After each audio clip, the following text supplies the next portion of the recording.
And I'm wondering how many people come to work with you that's kind of their goal is to lose weight or gain weight or whatever. And just kind of what are your thoughts on that as a motivation to exercise? Mostly women come to me with like a weight loss desire. I haven't had a lot of men come my way for body composition change. I think that's probably because of the way that I'm oriented marketing wise, that I'm not like an athletic trainer necessarily. For me, I feel like the body composition that changes when you start exercising is just a cool fringe benefit of getting healthy. And like the body tells the truth. If you're doing things that are good for your body will respond in positive ways. I don't think that it's a good motivator to like have a goal of changing body composition unless you're trying to do bodybuilding or like shows or whatever. I don't think it's why not a good motivator?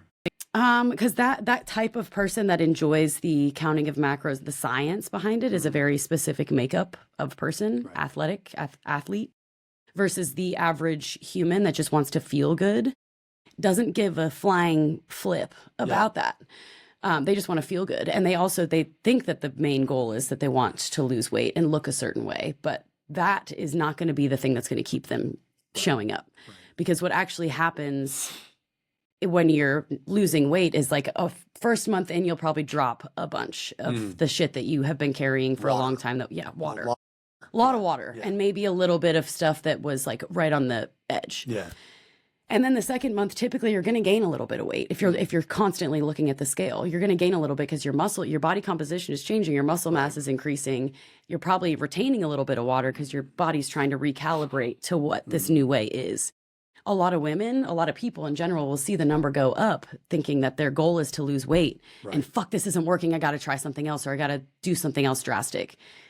And then they stop. Yeah. Versus the third month comes along and that's when you start to see actual numbers drop and body composition change. But if that's the goal and you're out of shape and you hate walking to the end of your driveway, you are not going to stick around for 3 months. Yeah. If that's your goal. Yeah. Well, the 3 months, that seems like that's an accelerated time frame. It took me, well, you're not going to reach your goal weight, but you're going to start to see things. Yeah. I think I started to gain muscle faster. So when you're plus 30% body fat as a man, you can put on some muscle. Like it's just exactly. It's very anabolic. Yeah.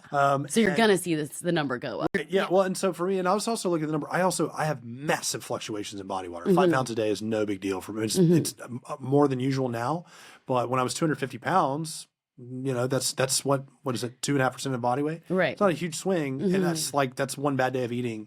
Yeah. Or like if I overtrain or whatever. So I weigh myself every day now and just kind of look at the averages, but and not take any of the numbers all that seriously. But I've also, for me, it's amazing that people think that the weight matters because when people tell me they're like, oh, I want to lose some weight, and I'm like, are you a wrestler?